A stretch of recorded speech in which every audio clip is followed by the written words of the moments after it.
There are very few bands that have left as illustrious and long-lasting an influence on the rock genre as Queen has, from the sporadic bombast of Bohemian Rhapsody to the stadium stomping anthems like We Will Rock You. The music of this group has echoed through generations, a monument to the creativity of John Deacon, Brian May, Freddie Mercury and Roger Taylor. However, time, that relentless drummer, continues to march on.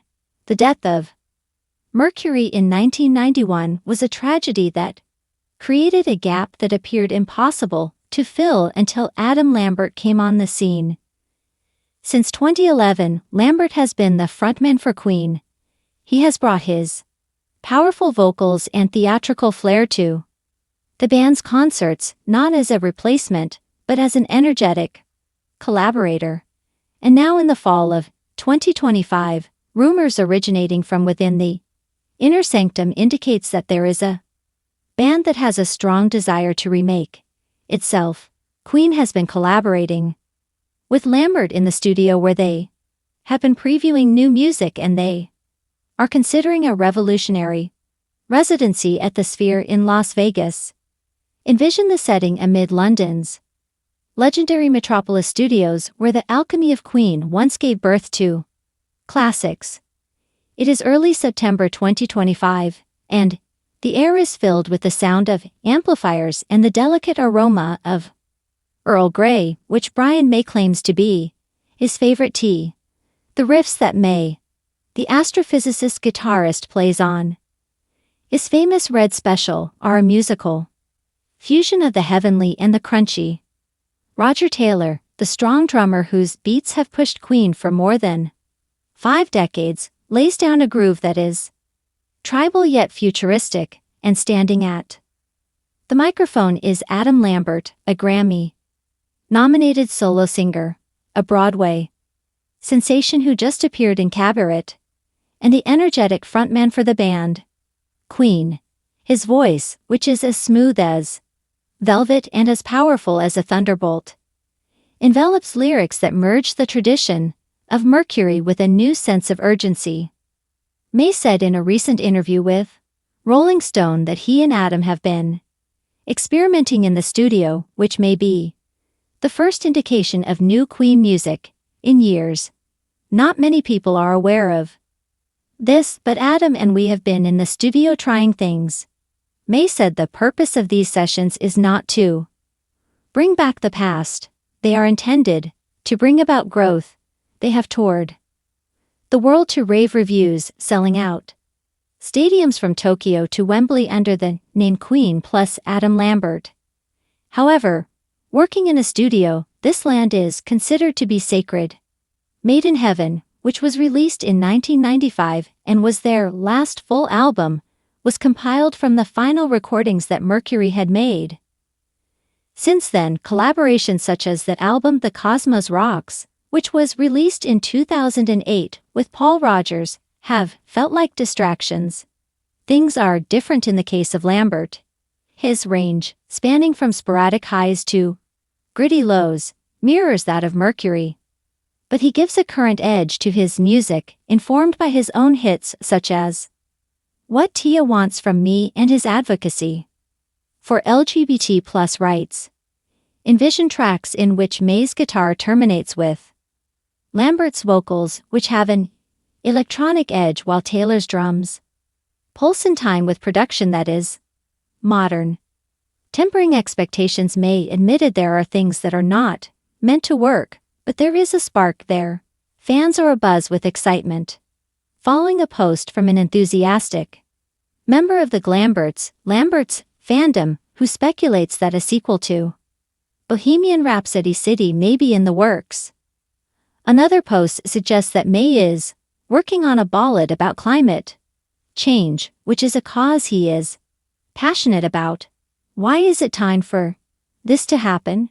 Bohemian Rhapsody from the album A Night at the Opera, which propelled Queen to fame, will have been 50 years since its release in 2025. The re-release, a luxurious edition, which includes remixes and previously unreleased tracks, is going to be issued in October, fueling the flames of nostalgia. Queen, on the other hand, is not satisfied with merely coasting on past successes. May continues to be a force to be reckoned with at the age of 78. He has recently recovered from a slight stroke and is more resolved than ever to carry on. The feeling that live performance is their lifeblood is expressed by Taylor, who is 76 years old. Lambert, who is 43 years old, provides a link between different generations, and his enthusiasm imbues the band with a sense of life. According to a statement May made to Rolling Stone, the idea of releasing new Queen music with Adam Lambert is always in his thoughts, and he said that sessions had been held that explored innovative compositions but ultimately encountered creative obstacles. However, the chemistry between the two still sparkles. Lambert's recent homage to Queen at the 2025 Polar Music Prize, in which Lambert powerfully belted out "Wants to Live Forever" of LED magic that redefines concerts. This marvel in Las Vegas costs $2.3 billion. It opened in 2023 and it has been the home of a number of events, including U2's immersive act Baby Residency and Phish's hallucinogenic spectacles, which envelop spectators in 360 degrees images and haptic chairs that vibrate to the bass. Recently, May attended a game of the Eagles there and was blown away. He was filled with excitement at the thought of Queen's entire discography erupting in this future arena. "It would be stupendous," he said enthusiastically. The septuagenarian rockers no longer want to go on tours all over the world. A residency would provide them with stability. May substantiated the claim that we are in the process of exchanging dialogue, which spurred rampant conjecture. Fans on forums and elsewhere are elated. They exclaim "Queen at the Sphere. Mind blown," wrote one person on Twitter, envisioning Killer Queen with a holographic Freddy or Under Pressure in perfect time with seismic images.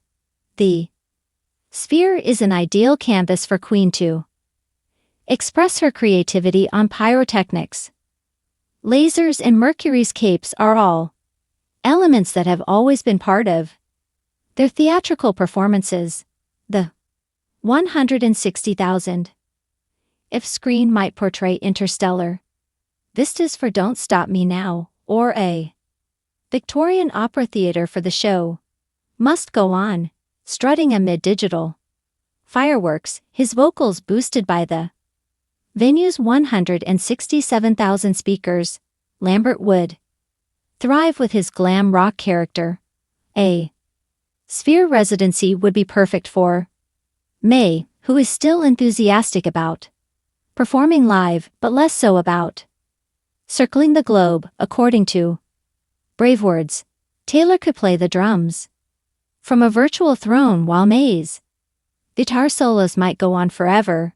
And what about Deacon?